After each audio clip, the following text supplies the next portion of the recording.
मेरे प्यारे बच्चों,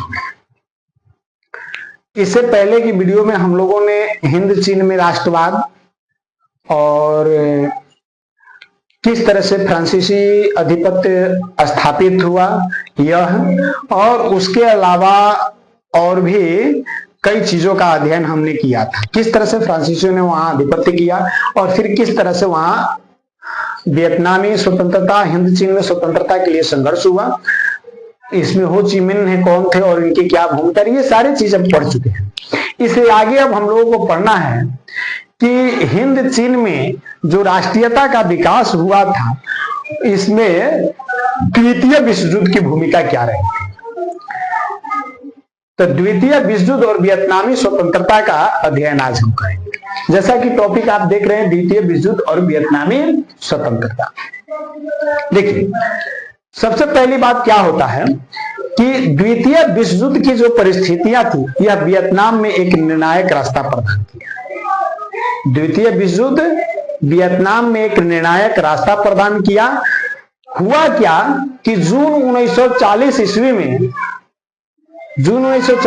में क्या होता है कि फ्रांस जर्मनी से हार जाता है।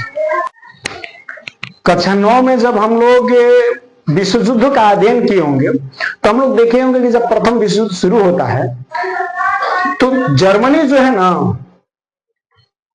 कि जर्मनी इस विश्व युद्ध में शुरुआत एकदम आक्रामक तरीके से करता है। वो प्रारंभिक दौर में विजय प्राप्त करता हुआ जाता है, रूस को हराता है, फ्रांस को हराता है, माने प्रारंभिक समय में उसको सफलता मिलती है। तो इसी क्रम में जून 1940 में उसने फ्रांस को हरा दिया। जब फ्रांस हार गया जर्मनी से, तो जर्मनी और फ्रांस में जो है ना एक संधि हुआ और इस संधि के अनुसार जहां फ्रांस का प्रभुत्व था वहां जर्मन समर्थित सत्ता कायम हो गई, यानी वहां जर्मनी का प्रभुत्व स्थापित हो गया। इसी क्रम में संधि के तहत, क्योंकि मित्र राष्ट्र धुरी राष्ट्र का नेतृत्व करता जर्मनी था, तो धुरी राष्ट्र का एक सदस्य था जापान। तो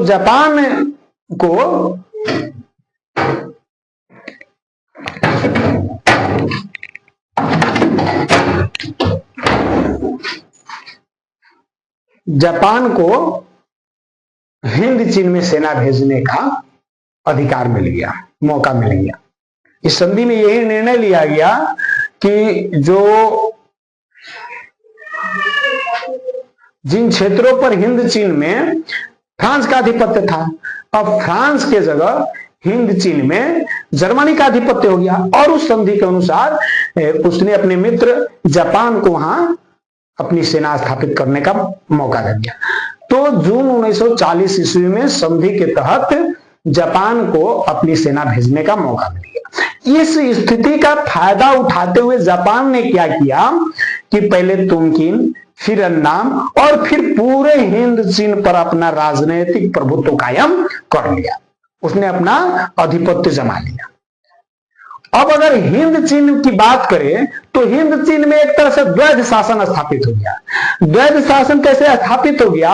तो जो राजनैतिक प्रभुत्व की बात कर रहे हैं, यानी सत्ता की बात कर रहे हैं, तो सत्ता जापानियों के हाथ में आ गई थी।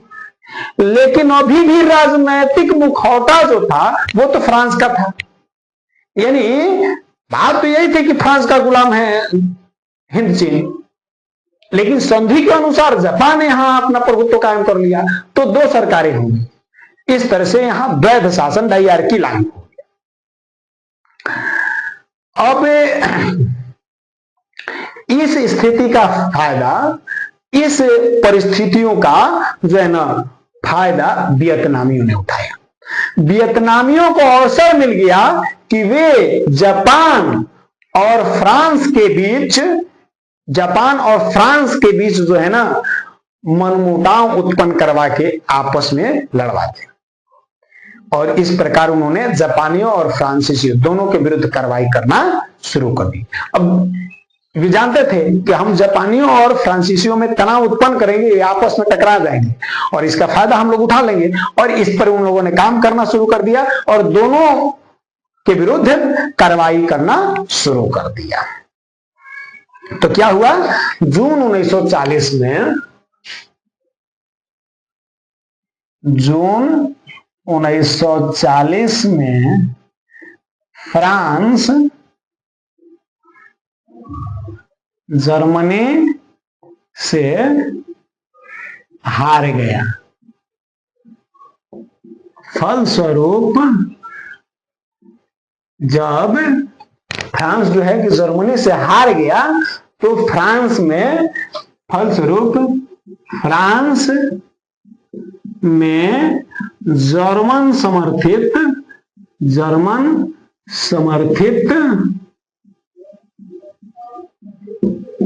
सत्ता स्थापित हो गई, जर्मन समर्थित सत्ता स्थापित हो गई, तथा एक संधि के अनुसार जापान को हिंद चीन में अपनी सेना भेजने का मौका मिल गया,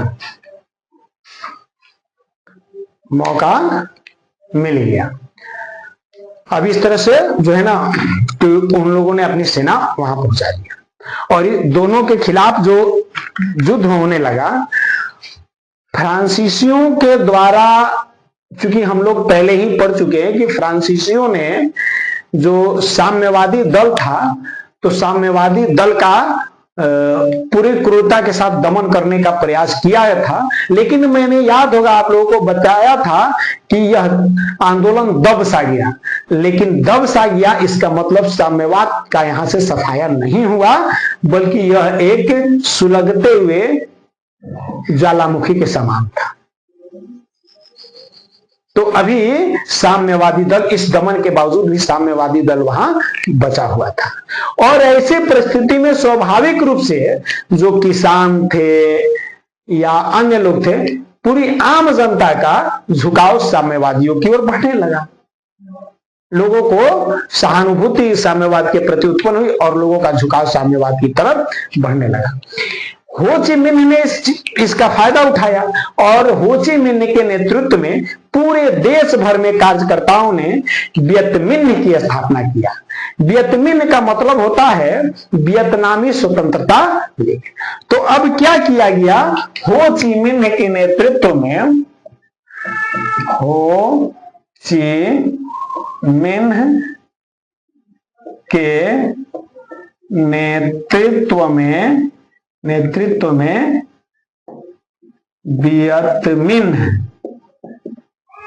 वियत मिन्ह जिसको कहा जाए कि वियतनामी स्वतंत्रता लीग की स्थापना किया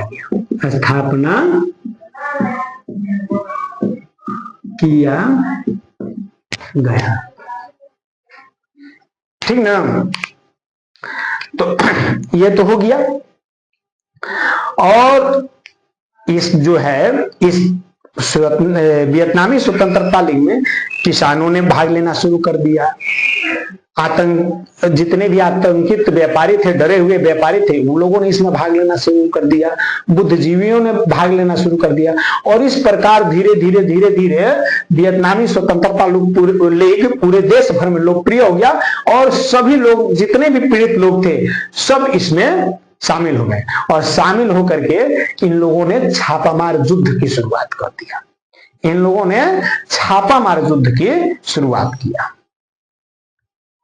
अर्थात अपने देश की स्वतंत्रता के लिए फ्रांसीसियों और जापानियों के विरुद्ध जो लड़ाई लड़ते थे, वो छापामार युद्ध करते थे। द्वितीय विश्व युद्ध के समय अगर देखा जाए तो पर्ल हार्बर पर जापान के आक्रमण के साथ ही जापान क्या हुआ द्वितीय विश्व युद्ध में कि जापान जो था उसने अमेरिका के पर्ल हार्बर नामक बंदरगाह पर आक्रमण कर दिया, बमबारी करने लगा और इससे क्षुब्ध होकर के अमेरिका द्वितीय विश्व युद्ध में शामिल हो गया। अब द्वितीय विश्व युद्ध में जब ही अमेरिका शामिल होता है तो अमेरिका मित्र राष्ट्रों की तरफ से शामिल हुआ। तो जो चीजें मैंने अभी आप लोगों को बताया कि प्रारंभिक दौर में जर्मनी को काफी सफलता मिल रही थी और वह सभी देशों को हरा रहा था, और यहीं पर इन लोगों से मिस्टेक हुआ, जापानियों द्वारा मिस्टेक किया गया और ये लोग जो है कि अमेरिका को इन्वॉल्व कर दिए। अमेरिका के पर्ल हार्बर बंदरगाह पर जब बमबारी किया और द्वितीय विश्व युद्ध में अमेरिका घुसा, उसी समय यह पूरा का पूरा विश्व युद्ध ही इसका स्वरूप बदल गया। जहां अब प्रारंभिक दौर में जर्मनी यानी धुरी राष्ट्रों की विजय हो रही थी, अब प्रत्येक मोर्चे पर धुरी राष्ट्र हारने लगा और परिणाम यह हुआ कि 1944 ईस्वी में फ्रांस जो है जर्मनी के आधिपत्य से बाहर निकल गया। अब हारने लगा, जर्मनी हार रहा था, अब फ्रांस जीतने लगा, तो जब फ्रांस जो है जर्मनी आधिपत्य से निकल गया। उधर परमाणु आक्रमण हो गया, अमेरिका द्वारा परमाणु बम गिरा दिया गया जापान पर, और जब जापान पर परमाणु बम गिराया गया तो जापान घुटने टेक दिया, आत्मसमर्पण कर दिया और आत्मसमर्पण के बाद पोट्सडम की घोषणा किया गया। इसी पोट्सडम की घोषणा में वे लोग आत्मसमर्पण किए। अब जब आत्मसमर्पण कर दिए, इन लोगों ने हार मान लिया, तो इन लोगों को जहां भी अपना अधिकार जमाए थे वापस आना था, तो हिंद चीन में से इन लोगों को अपनी सेना वापस बुलाने का आदेश मिला कि आप अपनी सेना को वहां से निकाल लीजिए। और इस प्रकार जापानी सेनाएं वियतनाम से निकलने लगी। अब इधर जापान जो है कि अपनी सेना वापस बुला लिया, यानी जापानी सेना वापस आने लगी। अब फ्रांस के बाद भी इतनी ताकत नहीं थी कि पुनः वह हिंद चीन पर अपना प्रभुत्व स्थापित कर सके, अपनी सेनाएं भेज करके फिर से अपना बलपूर्वक जो है ना अपना गुलाम बना सके। इस स्थिति का फायदा उठाते हुए राष्ट्रवादियों ने वियत मिन्ह के नेतृत्व में लोकतांत्रिक गणराज्य सरकार की स्थापना कर दिया। अब देखा कि जापान का भी प्रभुत्व समाप्त, फ्रांस का भी प्रभुत्व समाप्त, और इस प्रकार इन लोगों ने अपने देश में लोकतांत्रिक गणराज्य की स्थापना कर दिया। कब? 2 सितंबर 1945 ईस्वी को। और इसके बाद इन लोगों ने घोषणा कर दिया कि वियतनाम अब स्वतंत्र हो गया, यानी वियतनामी स्वतंत्रता की घोषणा कर दिया गया। इस सरकार का प्रधान, चूंकि वियत मिन्ह के नेतृत्वकर्ता हो ची मिन्ह थे, इसलिए इस सरकार का प्रधान हो ची मिन्ह को बनाया गया। समझ में आ गई होगी। यानी क्या हुआ, जो वियत मिन्ह की स्थापना किया गया, वियत मिन्ह की स्थापना करने के बाद 1944 ईस्वी में फ्रांस जर्मन आधिपत्य से बाहर आ गया। क्योंकि अब अमेरिका के इन्वॉल्व होते ही परिस्थितियां उल्टी हो गई।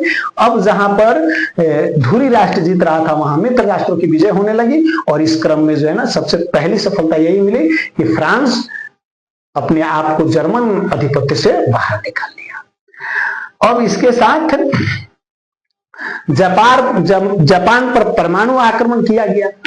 तो इधर क्या हुआ कि जापान पर परमाणु आक्रमण के बाद पोट्सडम संधि क्या किया गया? पोट्सडम की संधि की गई। पोट्सडम की संधि की गई। पोट्सडम की संधि किया गया, ठीक ना। और पोट्सडम की संधि के तहत जापान आत्म समर्पण कर दिया। जब जापान आत्मसमर्पण कर दिया तो जापान को जो है ना अपनी सेनाएं वापस बुलानी पड़ी। इसलिए जापान को वियतनाम से, या कुल कहा जाए कि हिंद चीन से अपनी सेनाएं वापस बुलानी पड़ी। अब अपनी सेना वापस बुला लिया जापान, और उधर फ्रांस के पास इतनी ताकत नहीं थी कि पुनः वह अपने जो है ना कि हिंद चीन में अपना सत्ता स्थापित कर पाए। और इस स्थिति का फायदा उठाते हुए राष्ट्रवादियों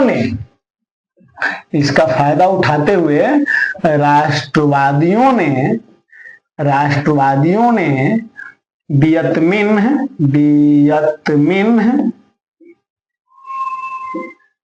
के नेतृत्व में लोकतंत्रीय गणराज्य की स्थापना 2 सितंबर कब किया गया? 2 सितंबर 1945 ईस्वी को। 2 सितंबर 1945 को 2 सितंबर 1945 को क्या किया? गणराज्य की स्थापना को करते हुए वियतनामी स्वतंत्रता की घोषणा कर दी। अब सरकार का प्रधान किसको बनाया गया? तो हो ची मिन्ह को इस सरकार का प्रधान बना दिया गया। बात समझ में आ गई होगी अब तक।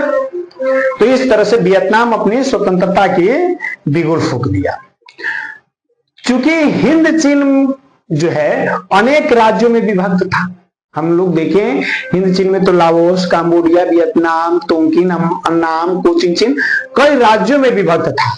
और उधर जापानी सेनाएं हिंद चीन से बाहर निकल रही थी।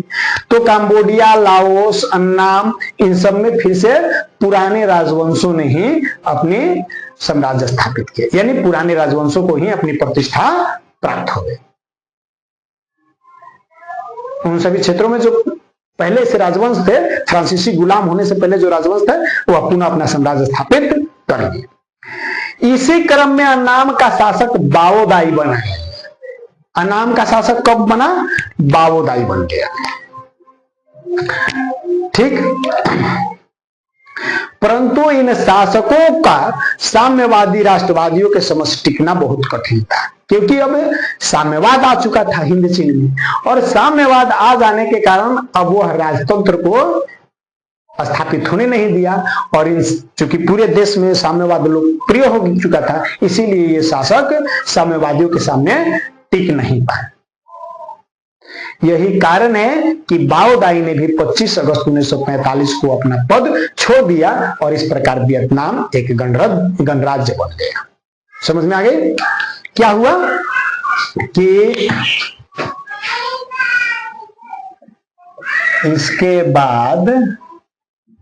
इसके बाद लाओस, कंबोडिया एवं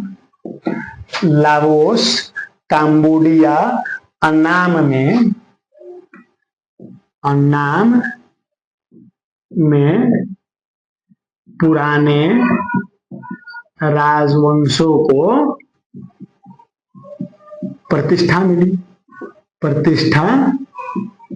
ठीक ना? इन लोगों को ही फिर से प्रतिष्ठा मिली। और अन्नाम का शासक इस क्रम में क्या बना? अन्नाम का शासक बाओदाई बन गया। नाम का शासक के बना? बावोदाई बन गया। लेकिन अभी हमने बताया कि साम्यवादियों के सामने ये पुराने राजवंश नहीं टिक पाए और परिणाम यह हुआ कि बावोदाई ने 25 अगस्त 1945 को अपना पद छोड़ दिया। इस प्रकार 25 अगस्त 1945 को बावोदाई ने अपना पद छोड़ दिया, अपना पद छोड़ दिया। समझ में आ गया होगा। और इस प्रकार जो है वियतनाम में फिर से गणराज्य की स्थापना हो गया। इसके बाद अब हम लोग पढ़ेंगे कि हिंद चीन के प्रति फ्रांसीसी नीति क्या थी। ठीक ना। तो मेरे प्यारे बच्चों, आज तो लेट हो गया, इसलिए आज मैं इतना ही पढ़ा पाऊंगा। इससे आगे अब हम लोग अगले वीडियो में देखेंगे। इसके लिए हम आप लोगों से क्षमा चाहेंगे। और अगर आपको हमारी पढ़ाई अच्छी लग रही हो और आप लोगों के अंदर ये कॉन्फिडेंस जग रहा हो कि इसके माध्यम से आपकी सामाजिक विज्ञान की तैयारी खूब बढ़िया हो जाएगी, क्योंकि हम जानते हैं कि आप जहां भी ट्यूशन कोचिंग पढ़ते हैं, आपको जो है ना कि साइंस, मैथ, इंग्लिश और कहीं कहीं संस्कृत आदि की पढ़ाई ऑफलाइन मिल जाती है, लेकिन सामाजिक विज्ञान की पढ़ाई बहुत कम मिलती है। कहीं कहीं मिल भी रहा है तो वहां बस यही किया जाता है कि गाइड और टेक्स्ट बुक के माध्यम से आप लोगों को प्रश्न लिखने के लिए दे दिया जाता है और कह दिया जाता है कि आज 5 गो 10 गो याद करके आइएगा।